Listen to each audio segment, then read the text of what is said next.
ہمارے معاشرے میں ایک ٹرینڈ عام ہوتا جا رہا ہے کہ یہ جو پریگننسیز ہے، حمل ہے، اس کو گرا دیا جاتا ہے۔ آپ نے آشنائی کا ذکر کیا، وہ زنا ہے، آخری درجے کا گناہ ہے جو اللہ تعالیٰ کو سخت ناپسند ہے، اللہ تعالیٰ اس سے نفرت کرتے ہیں۔ اگر ایبارشن ہوگی جی تو اس کو قتل نہیں سمجھا جائے گا۔ کیا حمل کے جو ماں کے رحم میں ہوتا ہے جی یہ انسان ہوتا ہے، جیسے آپ سمجھیں کہ کوئی حیوانی وجود آگے بڑھ رہا ہے، ٹھیک ہے، فیصلہ کرنا ہوگا ٹھیک کہ ہے، یا بچہ بچے گا جی یا ماں بچے گی۔ پہلے 40 دن میں یہ کام کیا جا سکتا میاں بیوی یہ فیصلہ کرتے ہیں ہے۔ جی کہ ہمیں اس کو ضائع کرنا ہے، جی قتل نہیں ہے۔ ایسے مجرم کو جو زمین میں فساد مچائے اسے بے دردی کے ساتھ قتل کر دیا جائے، وہ بھرپور مکمل طور پر انسان ہے۔ قرآن مجید میں بعض چیزیں بیان ہوئی ہیں، بعض چیزیں نہیں ہوئی ہیں۔ جی بسم اللہ الرحمن الرحیم۔ خواتین و حضرات، اللہ تعالیٰ نے قرآن میں فرمایا ہے کہ قتل ایک بڑا جرم ہے اور قاتل کی سزا ابدی جہنم یعنی فار ایور ہیل بتایا گیا ہے۔ ہمارا آج کا موضوع سینسٹیو ہے، لیکن ہماری خواہش ہے کہ معاشرے میں جو بھی برائیاں پھیل رہی ہیں یا پھیل چکی ہیں ان کو ضرور موضوع بحث بنایا جائے تاکہ اس کی روک تھام میں مدد مل سکے۔ میرے ساتھ ہمیشہ کی طرح بر صغیر پاک و ہند کے نامور اسکالر جناب ڈاکٹر خالد ظہیر صاحب موجود ہیں۔ ڈاکٹر خالد ظہیر صاحب لمز اور پنجاب یونیورسٹی جیسے بڑے اداروں میں پڑھا چکے ہیں۔ یونیورسٹی آف ویلز سے انہوں نے پی ایچ ڈی کر رکھی ہے اور میری خوش قسمتی ہے کہ مجھے ٹائم دیتے ہیں۔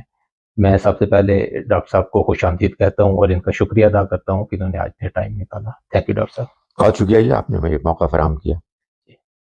ڈاکٹر صاحب، جیسا کہ میں نے پہلے عرض کیا کہ آج کا موضوع سینسٹیو ہے، تو لیکن ہماری مجبوری ہے کہ معاشرتی برائیوں پہ اگر بات نہ کی جائے تو وہ شتر مرغ کی طرح آنکھیں بند کر دینے والی بات ہوگی۔ بات کریں گے تو شاید کوئی راستہ نکلے کہ ان برائیوں سے چھٹکارا پایا جا سکے۔ تو میرا پہلا سوال یہ ہے کہ ہمارے معاشرے میں ایک ٹرینڈ عام ہوتا جا رہا ہے کہ یہ جو پریگننسیز ہے، حمل ہے، اس کو گرا دیا جاتا ہے۔ اس کی کئی قسمیں بھی ہیں، میں تھوڑا سا اس پہ روشنی ڈال دیتا ہوں کہ جیسے دوستی اور آشنائی کی شکل میں اگر پریگننسی ہو جاتی ہے تو وہ گرا دی جاتی ہے، کیونکہ آپ سمجھتے ہیں کہ معاشرے میں اس چیز کو بہت برا سمجھا جاتا ہے، بہت بے عزتی ہوتی ہے اور یہ انڈرسٹینڈیبل ہے۔ آپ ہمیں بتائیں کہ یہ جائز ہے، ناجائز ہے، کیا یہ قتل ہے، نہیں قتل؟ تو آپ اس کو دین کی روشنی میں کس طرح بتائیں گے، کیا بیان کریں گے؟ لیکن ملک صاحب، پہلی بات تو یہ ہے کہ اللہ تعالیٰ کا جو کلام ہے، جی ظاہر ہے کہ اس رب کا کلام ہے کہ جس نے ہم انسانوں کو پیدا کیا اور ہماری فطرت، ہماری طبیعت، ہماری شخصیت بنائی، جی تو اسے معلوم ہے کہ ہماری کیا کمزوری ہیں۔ ٹھیک ہے، اس وجہ سے مجھے آپ اجازت دیجئے کہ پہلے تو میں آپ کے سوال پر تھوڑی سی تنقید کروں۔ جی آپ نے آشنائی کا ذکر کیا، وہ زنا ہے۔ ٹھیک ہے، زنا گناہ کبیرہ ہے۔ ٹھیک ہے، 3 بڑے گناہوں میں سے ایک گناہ زنا ہے، جس کی سزا جیسے کہ قتل کی سزا جہنم ہے ہمیشہ کی، جی ویسے زناکاری کی بھی سزا ہمیشہ کی جہنم ہے۔ ٹھیک ہے، ہوتا ہی ہے ملک صاحب کہ جی ظاہر ہے کہ قتل میں تو ایک غصہ ہوتا ہے، جی زناکاری میں ایک لوگوں کو لذت حاصل ہوتی ہے، ٹھیک ہے، اس کے وہ ایڈکٹڈ ہو جاتے ہیں۔ جی اگر آپ اس کو اس طرح کے خوبصورت الفاظ میں بیان کریں گے اس سے حوصلہ افزائی ہوتی ہے۔ جی شیطان مکار ہے، وہ ہماری کمزوریوں کو جانتا ہے، وہ پھر ہمیں مزید مشتعل کرے گا کہ بھائی یہ آخر دوستی تو ہے، دوستی میں ایسی کون سی بری بات ہے، ٹھیک ہے، چلو تھوڑی سی زیادتی ہو گئی۔ جی نہیں، یہ آخری درجے کا گناہ ہے جو اللہ تعالیٰ کو سخت ناپسند ہے، اللہ تعالیٰ اس سے نفرت کرتے ہیں۔ ٹھیک ہے، اس کے نتیجے میں اگر حمل ٹھہر گیا تو ایک بڑا گناہ پہلے ہوا، جی اس کے بعد اب ایک مسئلہ پیدا ہوا، جی اور اس سے پیچھا چھڑانے کے لیے اس کو اگر ختم کر دیا جائے تو اس میں 2 صورتیں ہیں۔ جی ایک صورت یہ ہے کہ پہلے 120 دن جی یعنی 40 کے 3 جو پیریڈز آتے ہیں جی اس کے اندر اندر اگر ایبارشن ہوگی جی تو اس کو قتل نہیں سمجھا جائے گا، ٹھیک ہے، اس لیے کہ اصل میں جیسا کہ آپ نے صحیح فرمایا جی کہ قتل کرنا یہ اصل میں جیسے زنا کرنا گناہ کبیرہ ہے، ایسے قتل کرنا بھی گناہ کبیرہ ہے۔ جی تو ہم انسانی جان قتل نہیں کر سکتے کسی صورت میں بھی، سوائے ایک صورت کے جس کا میں ذکر آگے چل کے کروں گا. جی. لیکن یہ سوال پیدا ہوتا ہے کہ کیا حمل کے جو ماں کے رحم میں ہوتا ہے جی. یہ انسان ہوتا ہے؟ ٹھیک ہے. تو اس کو اگر ضائع کیا جائے تو کیا یہ ایک جان کا قتل ہے؟ اس کا جواب ہم نہیں دے سکتے. ٹھیک ہے. اس کا جواب تو اللہ تعالیٰ ہی دے سکتے ہیں. جی. اللہ تعالیٰ نے جس طرح سے قرآن مجید میں انسان کی ماں کے رحم میں ڈیولپمنٹ کا ذکر کیا ہے، جی. اس میں اس نے یہ بتایا ہے کہ ایک موقع تک تو یہ ماں کے پیٹ میں جو پروگرس ہوتی ہے جی. وہ بس ہوتی ہے جیسے آپ سمجھیں کہ کوئی حیوانی وجود آگے بڑھ رہا ہے. ٹھیک ہے. لیکن اس کے بعد ایک موقع وہ آتا ہے کہ جس کے بعد جس کو آپ کہتے ہیں نا روح انسانی، ٹھیک ہے، وہ اس میں پھونک دی جاتی ہے. اچھا. اس کے بعد وہ انسان بن جاتا ہے. ٹھیک ہے. قرآن نے اس کو واضح طور پر نہیں بتایا کہ یہ کب ہوتا ہے، اشارہ ہے جی. واضح طور پر نہیں ہے. حدیث میں اس کو واضح کر دیا گیا ہے جی. کہ اصل میں 40 دن کے 3 وقفے ہیں جن کے بعد ایسا ہوتا ہے. گویا کہ 120 دن یا آپ لگ بھگ کہیے 4 مہینوں کے بعد جی. اگر جو حمل ہے اس کو ضائع کیا جائے گا جی. تو پھر آپ ایک انسانی جان کو ضائع کر رہے ہیں. ٹھیک ہے. اس سے پہلے اگر آپ نے اس کو ضائع کیا جی. اچھی بات نہیں ہے، جی. اس کو بھی اوائڈ کرنا چاہیے. جی. لیکن بہرحال یہ اتنا سنگین اور بڑا گناہ نہیں ہے ٹھیک کہ ہے. آپ انسانی جان کو ضائع کر رہے ہیں. ٹھیک ہے. تو میرا پیغام یہ ہے، زناکاری سے ہر حال میں بچنا ہے. جی. یہ آشنائی دوستی، یہ ناجائز اور حرام آشنائی دوستی ہے، جی. اس سے ہر حال میں بچنا ہے. جی. اور اگر حمل ٹھہر گیا ہے، جی. آپ حمل کو ضائع کرتے ہیں تو پہلے 120 دن میں بھی جی. کوئی پسندیدہ چیز نہیں ہے، اللہ جی. تعالیٰ کا ایک فیصلہ ہے جو اب وجود میں آ رہا ہے. جی. لیکن بہرحال آپ قتل نہیں کر رہے ہیں. ٹھیک ہے. مگر 120 دن کے بعد تو کسی صورت بھی قتل نہیں کر سکتے سوائے اس صورت کے کہ یہ فیصلہ کرنا ہوگا ٹھیک کہ ہے. یا بچہ بچے گا جی. یا ماں بچے گی. اچھا. تو اگر ڈاکٹر یہ کہتا ہے کہ جی. ماں کی جان اب خطرے میں ہے جی. تو پھر 120 دن کے بعد بھی اس اصول پر آپ اس کو ضائع کر سکتے ہیں کہ بہرحال دونوں میں سے زیادہ اہم اور قیمتی جان تو ماں کی. ٹھیک ہے ڈاکٹر صاحب، بہت اچھے طریقے سے آپ نے ایکسپلین کیا. اور یہ جو آپ نے 40 کے 3 ہمیں بتائے پیریڈز کہ یہ اگر گزر جائیں تو پھر یہ کام نہیں کرنا چاہیے، تو یہ بھی اس کو بھی آپ فقہی مسئلہ کہتے ہیں کہ یہ ایک انڈرسٹینڈنگ ہے یا یہ حتمی بات ہے کہ یہ پہلے 40 دن میں یہ کام کیا جا سکتا ہے؟ دیکھیں، قرآن مجید نے جیسا کہ میں نے گزارش کی یہ واضح کیا ہے جی. کہ یہ جو 9 مہینے کا پیریڈ ہے جی. اس میں کسی سٹیج پر جا کے جی. وہ حمل باقاعدہ انسانی شکل اختیار کر لیتا ہے. ٹھیک ہے. فرق صرف یہ ہے کہ وہ ابھی باہر کی دنیا میں نہیں آیا، رائٹ. لیکن وہ انسان ہے. جی. یہاں تک تو بالکل طے شدہ بات ہے. ٹھیک ہے. لیکن ظاہر ہے کہ اب یہ طے کرنا ہوگا نا کہ وہ کتنا ڈیوریشن ہے. ٹھیک ہے. اس کو حدیث نے واضح کیا ہے. جی. حدیث ظاہر ہے کہ اگر تو قرآن مجید کی کسی بات سے مختلف بات کر رہی ہے بظاہر، جی. تو پھر تو ظاہر ہے کہ قرآن کو ترجیح دی جائے گی. ٹھیک ہے. لیکن اگر قرآن مجید کی وہ تشریح کر رہی ہے جی. اور تشریح بھی ایسے کر رہی ہے کہ معلوم ہوتا ہے کہ بالکل قرآن کے منشا کو واضح کر دیا، جی.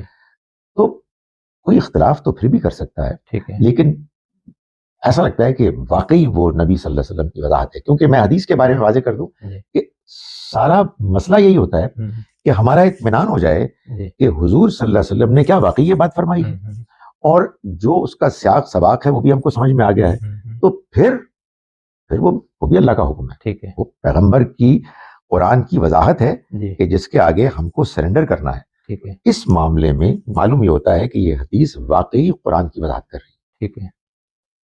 ٹھیک ہے ڈاکٹر صاحب، یہ دوستی اور آشنائی کی شکل میں تو یہ بہت وبا عام ہے. یہ دیکھا گیا کہ میاں بیوی جو ایک جائز رشتہ ہے ان کے درمیان بھی یہ اس طرح کے واقعات سامنے آ رہے ہیں، تو اس کے لیے کوئی ڈیفرنٹ قانون ہوگا، کوئی ڈیفرنٹ ایکسپلینیشن ہے یا یہی چیز اپلائی ہوگی؟ دیکھیں، میرے سامنے جب بھی اس طرح کا کوئی معاملہ آتا ہے جی. تو میں میاں بیوی میں سے جو بھی مجھے کانٹیکٹ کرتا ہے میں ان کو یہ کہتا ہوں کہ بیماری کی بات تو الگ ہے جو میں پہلے کر چکا ہوں، ٹھیک ہے، ماں کی جان کو خطرہ ہے جی وہ ایک الگ مسئلہ ہے، جی مگر اس کے علاوہ جی کوئی بھی اور وجہ جی ہم کو یہ سوچنا چاہیے کہ جب اللہ کا ایک فیصلہ آ گیا، جی آپ نے پوری کوشش کی کہ حمل نہ ٹھہرے، اور اس کے بہت سے طریقے ہیں کنٹرسیپٹیو جی انداز میں آپ روکنے کی کوشش کریں، اس میں کوئی حرج بھی نہیں ہے، جی آپ نے وہ ساری کوششیں کر لی جی اور اللہ کا فیصلہ سامنے آ گیا، جی تو پھر میں یہ کہتا ہوں کہ اللہ کے اس فیصلے کو مان لیں۔ ٹھیک ہے، یہ میں بات کر رہا ہوں پہلے 120 دن کی، جی ٹھیک ہے، 120 دن کے بعد تو کوئی سوال ہی نہیں ہے اوکے سوائے اس ایک معاملے کے، لیکن 120 دن سے پہلے بھی جی اگر اللہ کا فیصلہ آ گیا تو عام حالات میں جی اس کو مان کر اسے آگے چلنے کا موقع ملنا چاہیے، ٹھیک ہے، مگر جیسا کہ میں نے پہلے گزارش کی کہ اگر میاں بیوی یہ فیصلہ کرتے ہیں جی کہ ہمیں اس کو ضائع کرنا ہے جی تو بہرحال وہ ایک بری چیز تو ہے جی لیکن قتل نہیں ہے۔ ٹھیک۔ میں ایک اور مشورہ دیتا ہوں جی والدین کو، دونوں کو، جی کہ چونکہ یہ معاملہ ایک بہت اہم سنجیدہ جی معاملہ ہے، جی اس لیے استخارے کی دعا مستقل کریں، ٹھیک ہے، اپنے اس مسئلے کو سامنے رکھیں ٹھیک ہے، اور اللہ تعالیٰ سے رجوع کر کے جی آپس میں مشورہ کرتے ہوئے یہ دیکھیں جی کہ آپ کا دلی قلبی رجحان کس طرف مائل ہو رہا ہے۔ ٹھیک ہے۔ تو اس میں کچھ لوگ یا ادارے معاونت بھی کرتے ہیں، یہ جو پروسیس جس کو ابھی آپ نے کنڈیم بھی کیا اور کہا کہ یہ نہیں ہونا چاہیے، یعنی ڈاکٹرز، کلینکس یا پرائیویٹ لوگ اس میں جو معاونت کرتے ان کے بارے میں کیا آپ کا خیال ہے؟ جو کام کرنا ناجائز ہے جی اس کام میں معاونت بھی ناجائز ہے۔ وَتَعَاوَنُوا عَلَى الْبِرِّ وَالتَّقْوَىٰ ٹھیک ہے، وَلَا تَعَاوَنُوا عَلَى الْإِثْمِ وَالْعُدْوَانِ، جی تو یہ یقیناً ایک بڑا گناہ ہے۔ جی اگر آپ اس میں معاونت کریں گے جی تو آپ اس میں شامل ہیں۔ آپ اگر معاونت کریں گے تبھی تو لوگوں کو حوصلہ ہوگا کہ ہم کریں گے، اور کچھ لوگ ہیں کہ جو ہماری معاونت کریں گے۔ جی یہ مجھے کوئی اس میں شک نہیں ہے ٹھیک ہے، کہ اگر جیسا کہ آپ نے فرمایا کہ دوستی آشنائی کے نتیجے میں ہوا ہے، جی تو ایسے لوگ بھی زناکاری کے جرم کو آگے بڑھانے کے مجرم ٹھہریں گے۔ بالکل ٹھیک ٹھیک ہے ڈاکٹر صاحب، اب چونکہ اس موضوع پہ ہم بات کر رہے ہیں تو میں سمجھتا ہوں کہ اس کو کمپلیٹ کیا جائے، تو ہم تھوڑا سا، چونکہ زنا کو بھی قرآن نے موضوع بنایا ہے تو ہم بھی اس پہ بات کر سکتے ہیں۔ زنا کے بارے میں کہا جاتا ہے جیسے دو نقطۂ نظر ہیں، کہ ایک تو یہ کہ ان کو کوڑے مارے جائیں یا سزا دی جائے، دوسرا یہ کہ سنسار کیا جاتا ہے۔ غامدی صاحب کا موقف ہے کہ سنسار کا کوئی قرآن میں حکم ثابت نہیں ہے، آپ کا کیا خیال ہے اس کے بارے دیکھیے، غامدی صاحب میرے استاد ہیں، میں؟ جی ان کی بات کو میں عام طور پر اس لیے صحیح سمجھتا ہوں جی کہ میرے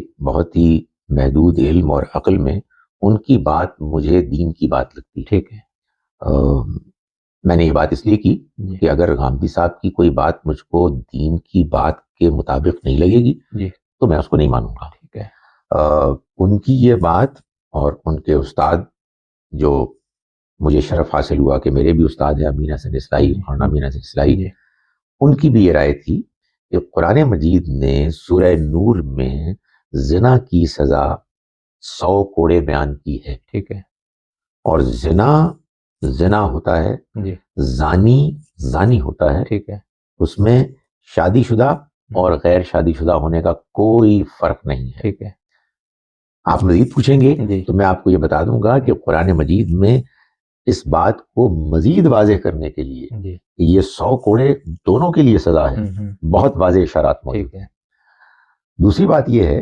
کہ نبی اکرم صلی اللہ علیہ وسلم نے بعض لوگوں کو رجم کی سزا دی، جی ان لوگوں نے زناکاری کی تھی، ٹھیک ہے، یہ ایک واقعہ ہے، جی لیکن یہ واقعہ حدیث میں اگر رپورٹ ہوا ہے جی تو ملک صاحب اس کا یہ مطلب تو نہیں ہے کہ آپ قرآن مجید کو بدل دیں۔ رائٹ، اس کا یہ مطلب ہے کہ ہم پوری کوشش اور محنت کے ساتھ قرآن کے مطابق اس کو سمجھنے کی کوشش کریں، ٹھیک ہے، قرآن کی روشنی میں، جی جو بات میں بار بار بیان کرتا ہوں، جی قرآن مجید کے فٹ نوٹ کے طور پر اس کو سمجھا جائے، جی اور الحمدللہ وہ سمجھ میں آ جاتا ہے۔ ٹھیک مولانا امین حسن اصلاحی نے اور جاوید احمد غامدی صاحب نے اس کو بہت خوبی کے ساتھ تمام احادیث، تمام متعلقہ احادیث کو سامنے رکھ کر اس کو بیان کیا ہے ٹھیک ہے، کہ وہ معاملہ یہ ہے کہ قرآن مجید ہی میں سورہ مائدہ میں اس کی آیت نمبر 32-33 میں اللہ تعالیٰ نے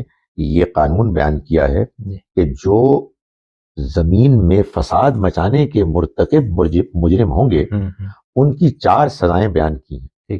یعنی ایک نہیں تو دوسری نہیں تو تیسری، آپ کسی سزا کو بھی منتخب کر سکتے ہیں حالات کے مطابق، جرم کی نوعیت کے مطابق. ان میں پہلی سزا ہے ان یقتلوا، کہ ایسے مجرم کو جو زمین میں فساد مچائے اسے بے دردی کے ساتھ قتل کر دیا جائے. بے دردی کے ساتھ قتل کرنے کا مطلب یہ ہے کہ یہ عام قتل کی سزا نہیں ہے، بلکہ عبرتناک قتل کی سزا ہے، جس کی ایک مثال رجم ہے، پتھر مار مار کے ختم کر دینا. تو اب جب ہم نبی صلی اللہ علیہ وسلم کے اس فیصلے کو سامنے رکھتے ہیں تو بات بالکل واضح ہو جاتی ہے کہ جن لوگوں کو یہ سزا ملی وہ عام زنا کے جرم کے مرتکب نہیں تھے. اس کا تعلق شادی شدہ ہونے یا نہ ہونے سے نہیں تھا. وہ جو اس میں سوالات حضور نے کی، ان میں ایک سوال یہ بھی کر لیا جس سے لوگوں کو غلط فہمی ہوئی. یہ خواتین اور یہ حضرات معلوم ہوتا ہے کہ وہ مجرم تھے کہ جو یا تو زناکاری کو، قہبہ خانے کو باقاعدہ ایک کاروبار کی حیثیت سے چلا رہے تھے، اور یا پھر وہ زبردستی ایک عام خاتون شریف زادی کے ساتھ زنا کرنے کے مرتکب تھے، جس کو آپ ریپ کہتے ہیں. تو یہ عام زنا کی سزا نہیں تھی، یہ اس جرم کی سزا تھی کہ جس کو آپ زمین میں فساد کہتے ہیں. زمین میں فساد کا جرم یہ ہے کہ کسی ایک فرد یا گروہ کے بدعمالی کے نتیجے میں عام انسان کی جان، اس کا مال یا اس کی آبرو خطرے میں. جو ایسے مجرم ہیں ان کو پھر سورہ مائدہ کے تحت سزا دی جائے گی. تو انہوں نے، ان بزرگوں نے اصل میں احادیث کو قرآن مجید کی روشنی میں سمجھ کر بیان کر دیا ہے، اور میرا یہ خیال ہے کہ تمام دیانتدار مسلمانوں کو اس کو مان لینا چاہیے، ان کا شکریہ ادا کرنا چاہیے. ڈاکٹر صاحب تھینک یو سو مچ، بہت خوبصورتی سے آپ نے جواب دیے ہیں. آخری سوال اگرچہ موضوع سے تھوڑا سا ہٹ کا ہے، لیکن ہماری چونکہ معاشرتی برائیوں کو بیسیکلی ہم ڈسکس کر رہے ہیں، تو اس میں ایک طبقہ ہمارے ہاں خواجہ سرابی ہیں، بہت زیادہ ان کا جینا حرام کر دیا جاتا ہے. ان کے ساتھ جنسی تشدد بھی ہوتا ہے اور دوسرے تشدد بھی ان کے ساتھ. ان کو یعنی انسان ہی نہیں سمجھا جاتا، پیدا ہوتے ہیں تو اکثریت کو گھروں سے نکال دیا جاتا ہے. تو کس وہ درد اور قسم پرسی میں وہ زندگی گزار رہے ہیں. تو ہم بطور مسلمان معاشرہ کیا کر رہے ہیں؟ کیا ہم اپنی ذمہ داریاں پوری کر رہے ہیں؟ کچھ تھوڑا سا ایک اس انداز میں بتائیں لوگوں کو کہ اس مسئلے کی طرف بھی توجہ دی جا سکے. دیکھیے، ایک تو جو ہمارے ہاں بدقسمتی سے غلطی ہوئی ہے اس معاملے کو بھی سمجھنے میں، وہ یہ ہوئی ہے کہ قرآن مجید نے تو ہمیں اس بات کی تربیت دی ہے کہ اللہ تعالیٰ نے جو اپنے کلام میں باتیں بیان فرمائی ہیں الفاظ میں، ان کے پیچھے کچھ اور باتیں بھی ہیں جو قرآن ہی کا بیان ہے لیکن الفاظ میں نہیں ہے. اس کی بہت سی مثالیں ہیں. یہ بات میں اس لیے کر رہا ہوں کہ جب اللہ تعالیٰ کوئی حکم بیان فرماتے ہیں تو ایک تو حکم کا وہ ظاہر ہے کہ جو بیان ہو گیا، اور ایک پھر اس حکم کی مزید تفصیل ہے، اس کی امپلیمنٹیشن کے اور امکانات ہیں جن کو اگرچہ کہ الفاظ میں بیان نہیں کیا لیکن وہ بھی امپلائیڈ ہی ہیں، وہ بھی مانے جانے چاہیے. چنانچہ جب اللہ تعالیٰ نے یہ فرما دیا کہ ہر انسان کی جان، اس کا مال، اس کی آبرو قابل احترام ہے، تو اس میں مرد بھی شامل ہیں، عورتیں بھی شامل ہیں، اور وہ انسان بھی شامل ہیں کہ جو اللہ کی اپنی بالاتر حکمت کے پیش نظر نہ مرد قرار دیے جا سکتے ہیں نہ عورتیں قرار دی جا سکتی ہیں، لیکن وہ بھرپور مکمل طور پر انسان ہیں. جیسے ایک اندھا ہونے کے باوجود انسان ہوتا ہے، ایک بہرا ہونے کے باوجود انسان ہوتا ہے، بالکل اسی طرح سے یہ لوگ جن کو لوگ خواجہ سرا کہتے ہیں یہ بھی پورے انسان ہیں. تو ان کو بے عزت کرنا، کمتر قرار دینا، تنگ کرنا، یہ انسانیت کے ساتھ ظلم ہے، بلکہ یہ اتنا ہی بڑا ظلم اور جرم ہے کہ جتنا بڑا جرم قرآن مجید نے یتیم کے مال کو ہڑپ کرنے کو کہا ہے. یتیم کا مال ہڑپ کرنا کیوں جرم ہے بہت بڑا، کہ جس کو اگر کوئی کھاتا ہے تو اللہ تعالیٰ نے فرمایا کہ وہ اپنے پیٹ میں آگ کے انگارے، جہنم کے آگ کے انگارے بھر رہا ہے. وجہ یہ ہے کہ بیچارہ کمزور ہے, جی بے بس ہے, ٹرو وہ احتجاج نہیں کر سکتا. جی بالکل یہی معاملہ ہمارے ان بیچارے خواجہ سراؤں کا ہے. جی دوسرا المیہ یہ ہے کہ ملک صاحب ہمارے ہاں جیسا کہ میں نے گزارش کی کہ قرآن مجید میں بعض چیزیں بیان ہوئی ہیں, بعض چیزیں نہیں ہوئی ہیں. جی لوگ یہ سمجھتے ہیں کہ جو کچھ بیان ہو گیا ظاہر میں وہی سارا دین ہے. غور و فکر نہیں کرنا, جی سمجھ سے کام نہیں لینا, اور پھر ایسے غلط اور گھناؤنے فیصلے کرنا جی کہ جس سے نہ صرف یہ کہ ظلم زیادتی ہو رہی ہوتی ہے جی بلکہ دین کو لوگ بدنام کرتے ہیں. تو میرا خیال ہے کہ یہ جو کچھ بھی ہو رہا ہے یہ سب بہت کنڈیمنیبل ہے, اور ان کے ساتھ اگر کوئی جنسی تشدد ہوتا ہے جی تو ایسے لوگوں کو میں سمجھتا ہوں کہ رجم کی سزا ہونی چاہیے. رائٹ, بالکل ٹھیک ڈاکٹر صاحب, تھینک یو سو مچ, بہت ہی اچھا لگا, زبردست آپ نے روشنی ڈالی, اچھے جوابات دیے, امید ہے کہ ان کا کچھ فائدہ بھی ہوگا. انشاءاللہ. خواتین و حضرات, آج کا پروگرام تھوڑا سا ہٹ کے تھا, اور آپ ضرور کمنٹ سیکشن میں اپنی رائے, اپنی جو بھی فیڈ بیک وہ دیں, اور اگر مزید کچھ سوالات ہیں تو وہ بھی آپ ضرور لکھیں تاکہ ہم ڈاکٹر صاحب کے سامنے رکھیں. اگلے پروگرام تک کے لیے اجازت دیں. اللہ حافظ.